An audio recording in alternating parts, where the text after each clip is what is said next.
Wasn't sure you'd take the leap. I realized I didn't want to die.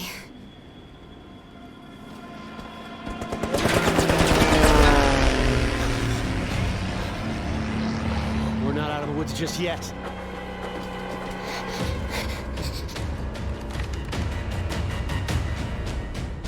Haroona, we got incoming bogeys. Grab that gun. I don't know what went on between you and Vincent, but I think you might have ticked them off. I got one! Good job. We got more coming in. These guns are so powerful! Yeah, they are. Just avoid overheating them.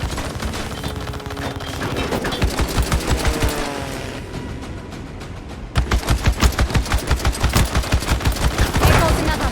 Turning out to be a real maestro with that thing.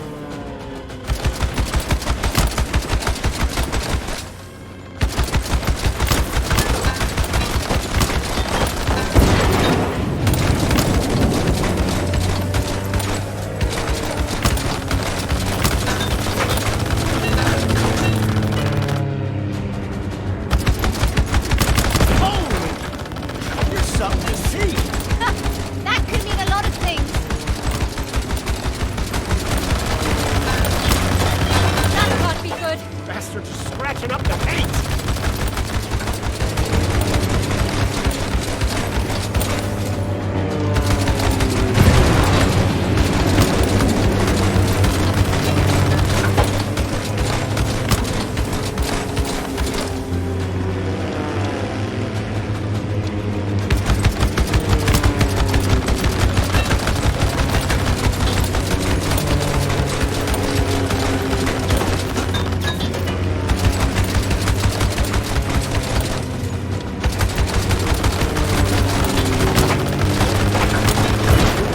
Back home.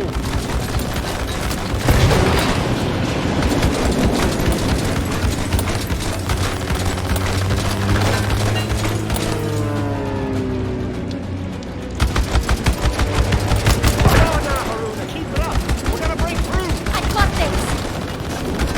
It almost got through. Almost.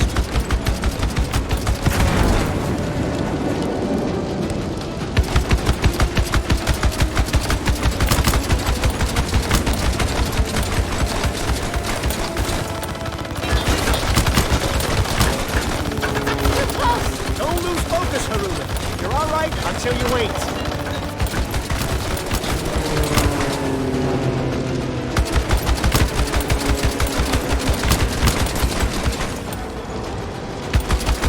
One less to worry about.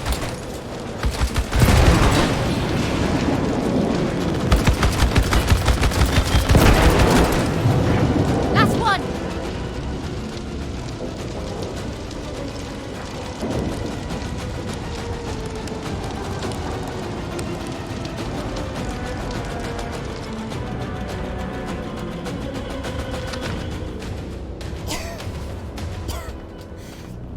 That was a close call. I just think twice about traveling under a bag of volatile gas. I need a drink. Oh. Vincent can be a generous soul. Keeps his people content, cozy. But he's a selfish creature. If I know anything, there's a reserve stock with his name on it.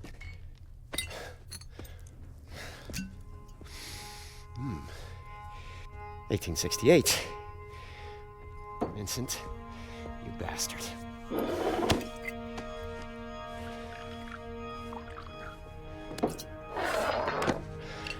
Close calls. Where is Rika? She was being held at an old society station in Sintra, Portugal. Vincent runs it now. She was being held? I thought you knew where she was. Look, the people we're up against, they're driven. They have endless resources. This is an evolving plan. I might not know exactly where Reika is, but I can pick up her trail in Sintra. What exactly does Vincent want with her? You ever been to the Fold? Peak that I've never actually dived. Vincent found something down there. Call it session. What is that?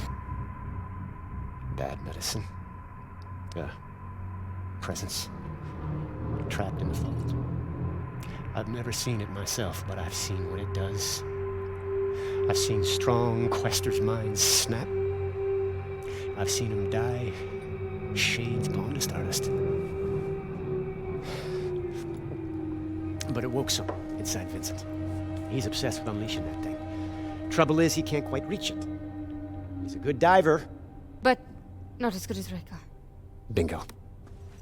According to this ledger, the Ascendants have been moving a lot of machinery out of Sintra. I know where this is going. Now, our plan was to pick up Reka's trail, not tour Matos's toy shop. Find Reka, yes? But keep an eye out for any blueprints or schematics. It may help us piece together exactly what the Ascendants are up to. Just to be clear, I'm only in this for Reka. I'll grab your blueprints if I chance upon them. But I'm not joining any cause. In case you hadn't noticed, we aren't in a position to make any demands. We'll take all the help we can get. Oh, and Haroona, I'm about to have a look in Vincent's office, and I'd like a research buddy. It's behind the bar, in case you decide to join me. It should be interesting.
It couldn't have been pleasant, finding out about Reka like you did. Reka's really been alive?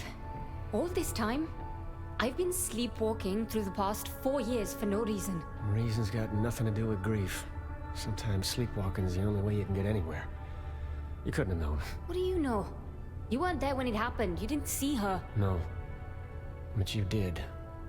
And I don't envy you the experience. But tell me, you ever wonder which would be worse? Seeing it happen? Or missing it entirely? What are we discussing here, Luther? You know me. Flapping my gums. What I mean to say is, I'm sorry it was such a shock. And I'm gonna help you however I can. So, how was visiting the old stomping grounds? Like a hug and a cut from a knife at the same time. Places are a bit like people that way. They hold on to bits of us just like we hold on to bits of them. Makes frequent travel sound a lot more appealing. Yes, if I never stayed in one place long, I'd get to keep all my bits. Don't take it from me. It's more the opposite. Any bits you don't get to keep get replaced by what you pick up along the way. Why do you think I'm at home wherever I am? I carry the places and people I've visited everywhere I go. All their bits. Thank you for being honest with me about Reka being alive. You could have kept it a secret and manipulated me with a lie. Cool, Nellie. You said and done a lot of things to try and bruise my pride, Haroona, but that is the one that sticks. The death of family. Found family at that. That's not a piece of a chessboard to play somebody with. Good to know. Blood relatives never featured in my life. But Reka is the closest thing I'll have to a mother. Ah. Mothers are powerful figures, and daughters are their strange reflection. They could be nothing alike and still connected. Put them side by side, and it's like watching humanity evolve and change in real time. That's profound, Luther. I know my waters ain't exactly still, but they do run deep, you know. You've been through a lot today, Haroona. Glad to have you back with us. Haroona, wondered when you stopped by. You look like a woman with questions. And you're in luck, kiddo. I might just have some answers. Thank you, George. I gather you and Luther are old friends. Partners in crime for longer than I care to remember. Opposite sides of the same old coin. Funny, you strike me like you don't have a care in the world. As for Luther, I know he puts on an air of levity, but there's a deep sadness to him, like lingering smoke. Now hold up there. I'm not in the habit of spilling another man's beans, and definitely not based on you sensing smoke, no matter how much I want to help you. Maybe there's another reason for what you're sensing. Well, I don't know when he last washed that coat, but... I don't either, but here's hoping he's caught in the rain sometime soon, eh? Luther, if not for that man, I'd be dead a dozen times over. That darkness. It might be the only way he keeps the pain in check. Pain like Luther's got. It'll never go away. So he uses it. It's what drives him to help people when he can, and fight those who'd unleash suffering on the world. It's why he'll never have a more loyal friend, or determined enemy. Or sometimes, both at once. Remind me to tell you the story of how he and I met sometime. Let's have that story then. Sure. How's that one go again? Right. This was back in 73? No, 74. Eventually, they called that particular bloodbath the Red River War. At the time, we just called it hell. I was on the Union side. The Indians, well, they had Luther. Indian? I thought this was... right. You're saying Luther fought American soldiers. It was a different army, and he was different then too. The people that raised him were fighting to their last stand against enemies who would never stop coming, it turned out. I was part of the 9th Cavalry. We'd taken losses, they'd taken losses, the whole thing turned into chaos. Leastways, it sure seemed that way.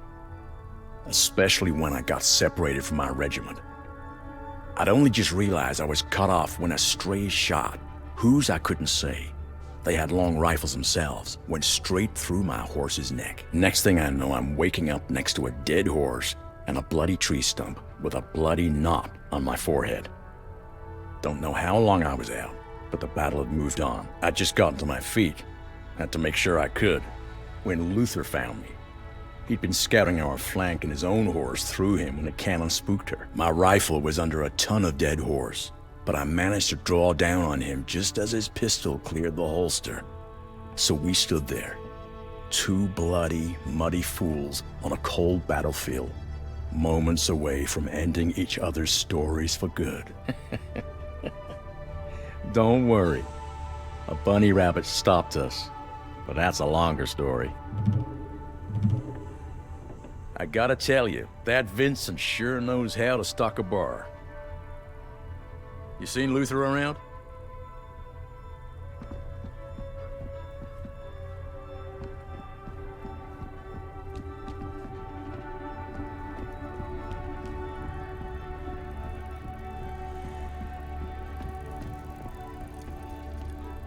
Bukra? That's right.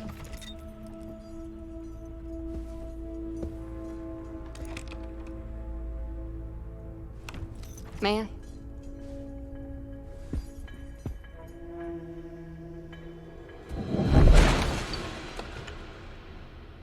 Should we have a look? Bloody hell. Vincent's not much for understatement. What you did back at the temple, what was that? It's difficult to describe. It's like seeing events before they actually happen, and then making them real. I've never seen anything like it. You have unique Umbric abilities. A real Queastor. You're a Queastor. I'm a student of secrets, but I will never see the fold. It's a limitation. You touch the fold. Feel it. My mother would call you Nganga. The healer who communes with the other world. Like magic, I suppose. I don't feel very magical. Precisely. It's natural to you. Cogs and sprockets, books and diagrams. That is where I live.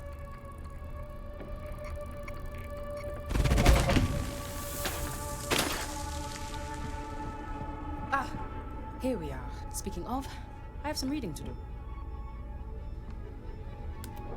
Might prove useful.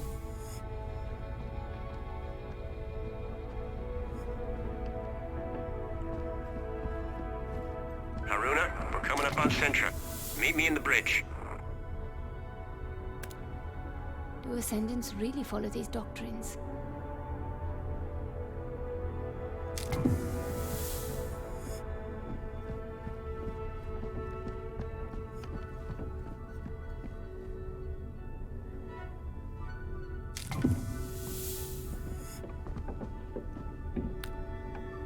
So many locations across the globe.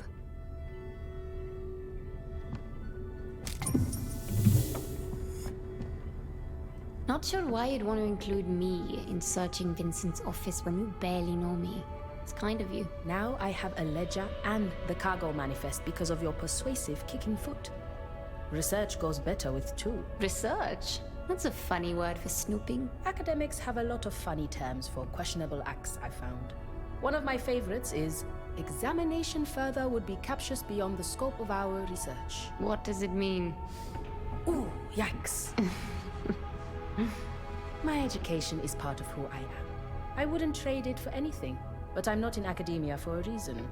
It's tiring, talking to men who are determined to use 10 syllables when 3 will do.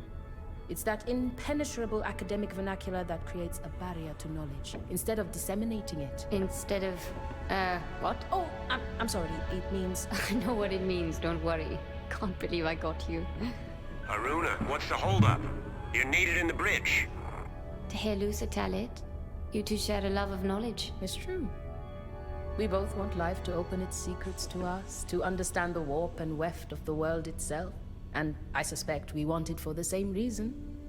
We are missing some pieces. I describe Luther as a few cards short of a full deck, but I wouldn't say that of you. I don't mean we're mad. We lost people. Luther won't tell me who he lost, but I can see his hidden empty place of grief. I've had mine long enough. I saw it in you too, you know? Before Luther. Before Luther told me Reka isn't actually dead, and made my last 4 years of grief a joke. Yes, I don't envy you the shock, of course, but I do envy you having the chance to speak to your mother again. I'd have done anything for that. Do you know, Reka isn't my mother, right? Right. You're going to war against a splinter cell of a secret society to avenge an acquaintance. Sure. How did you get through it after your mother passed? You don't? Sorry. I know you're asking about me because you're too proud to ask for yourself. But you should know grief never goes away. There will always be jokes you want to tell them, habits you have to break, the pain and indignation of losing something that made you. Sounds lovely. I was only loss and pain, Haroona. Grief was as big as the world. But even so, I made my life bigger than grief.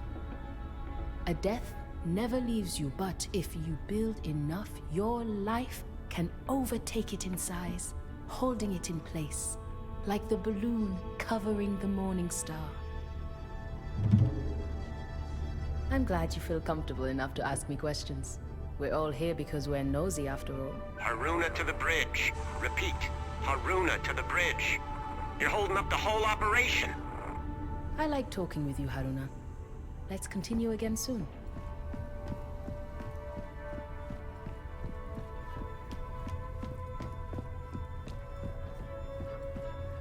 I'll be seeing you.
What do you want out of all this?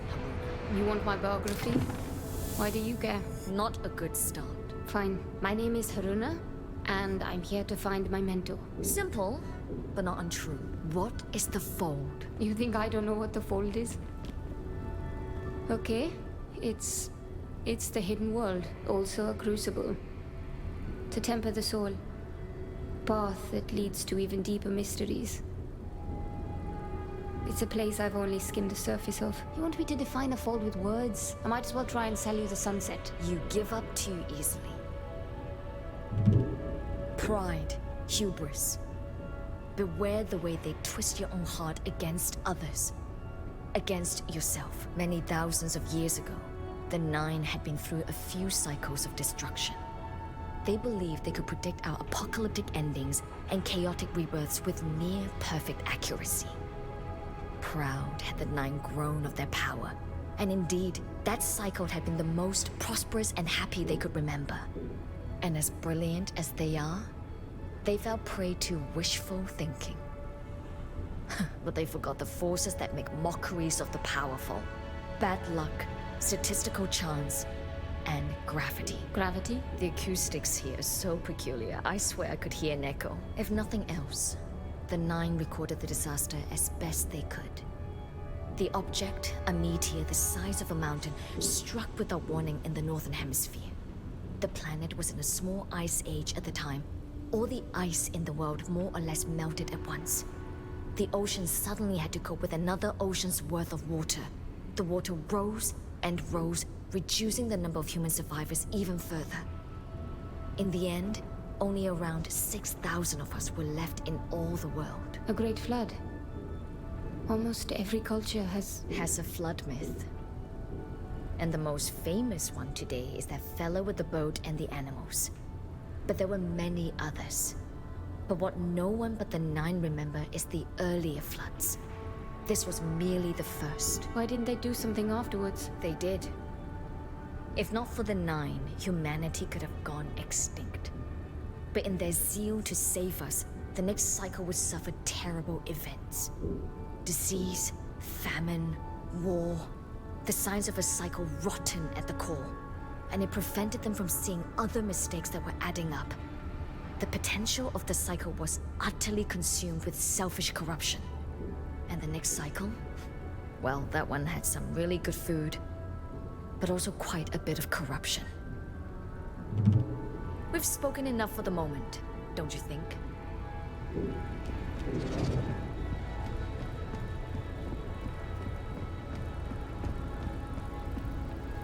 So, the mysterious Queastor finally decides to pay a visit to the ship's engineer.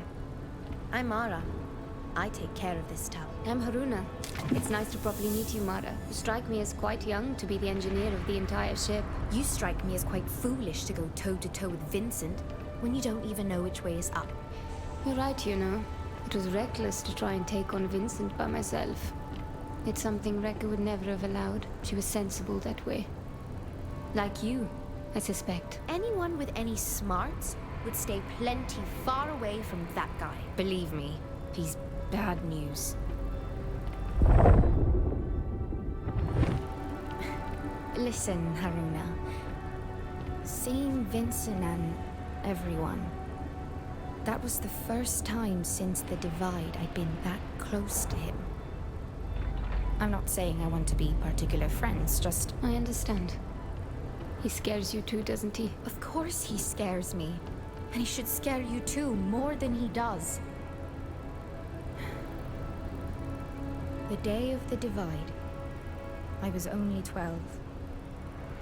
But I'll never forget what his face looked like when he... It's all right, Mara. I was there. For some of it, at least. I remember what happened to Rekka. And how Vincent... No, not that. Not that. Later, when he demanded my mother join him, join the Ascendants, it wasn't even anger. When he realized she couldn't be convinced, it was like we weren't even people to him anymore. I looked up at him, and no kindness, no compassion, no humanity. All he cared about was the fold and whatever he found in there. I hope he gets lost there and never comes out.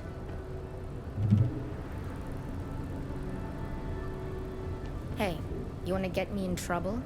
I've got work to do.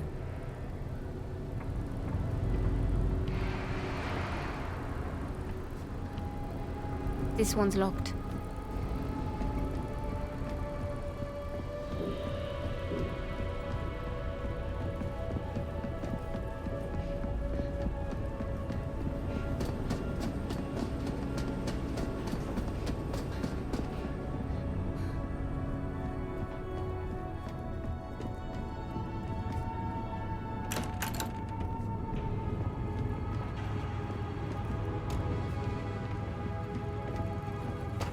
If we come in low, along this line, the ridge should hide our approach.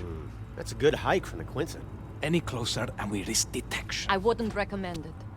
Ah, Haroona. I'd like to introduce you to Fortunato, the mapmaker extraordinaire and our designated navigator. That tall order over there is our pilot, Astrid. You can thank her for losing our Ascendant friends. Pleased to meet you. Piacere. Good to meet you, Haroona. We're coming in on Sintra. I'll be heading down to the landing platform in a few.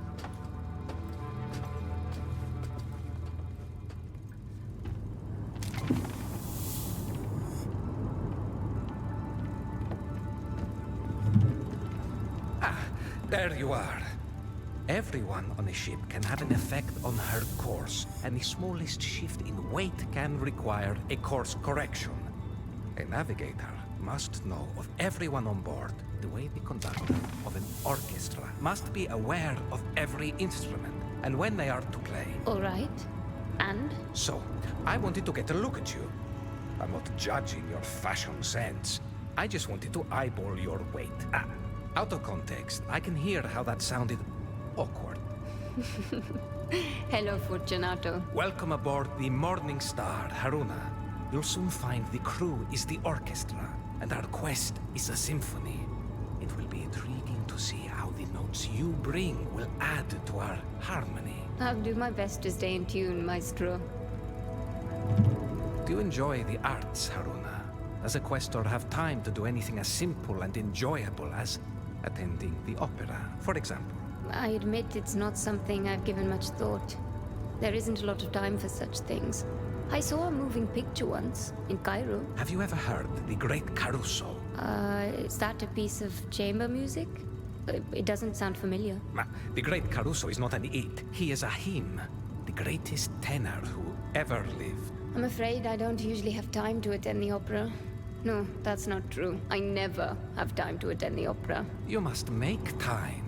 There is no human endeavor as meaningful as music, and no music as purely beautiful, moving, and alive as the opera. And, as luck would have it, Vincent was also a lover of music. Life is a symphony, Haroona. Enjoy the music.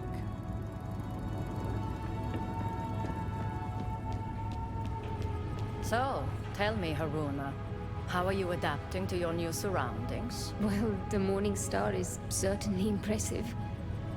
I've never been aboard anything like it. Her. Anything like her. Our sea may be the sky, but the Morning Star's still a ship, and every inch a lady. Now listen, please. I want to go over some basic rules for passengers on my ship. And make no mistake, you may be a Queastor, and you may be helping out, but you are not truly part of this crew. Not until I say you are. Understand. Nothing I am about to say is to be taken personally. It is not your fault that when it comes to airships, you are almost certainly inept at best, dangerous at worst. Why would I take that personally? First, you never ever touch these controls. You are not qualified. You are not rated. You are not welcome to twist a single knob or even flip one switch unless I tell you to. Second, Mara, my daughter, is old enough to make her own friends. But if I ever learn Mara has forsaken her future to follow you or anyone else around the globe on some ground-pounding wild moose chase, I will stop you. Trust me, Captain. Asking anyone else to take on this life? I would never. I don't regret my choices, but they were my own. And Captain, you do know it's goose, yes? A wild goose chase? Not where I come from. The Morning Star is quite special, you know. Most airships all look the same and fly like slugs. Why is it she different? It's not just her looks. It's her guts, her keel, her ribs. The overpowered engines, the lightweight frame made of alloys the rest of the world won't know about for decades. And she can really move. We exceeded 110 miles per hour during our escape and sustained it for several minutes before the engines threatened to overheat. That's very fast. Faster than the British Warzeps we flew over China during that Boxer business. Sorry, British Warzeps? Zeppelins. Rigid airships, but primitive compared to the Star. Made for war by the British. If not for them, I'd never have met 40. Fortunato. The Royal Sky Navy was in its infancy, and only running secret missions under cover of night. Even the most rigid airship isn't bulletproof. Norway wasn't about to field such a force. So I went where the action was, flying for the Brits alongside an international rogues gallery of pilots from all over Europe. Though I was the only Norwegian, to my knowledge. Fortunato was flying with a reckless Spaniard who got himself killed. Almost took 40 with him. I saw their Zepp go down, and coordinated a rescue in the middle of a dogfight. But we got him out. You're not exactly what I expected, Haroona. And that's good, because frankly, I didn't expect much. But if you'll excuse me, this ship won't make port by herself. It was nice meeting you, Haroona.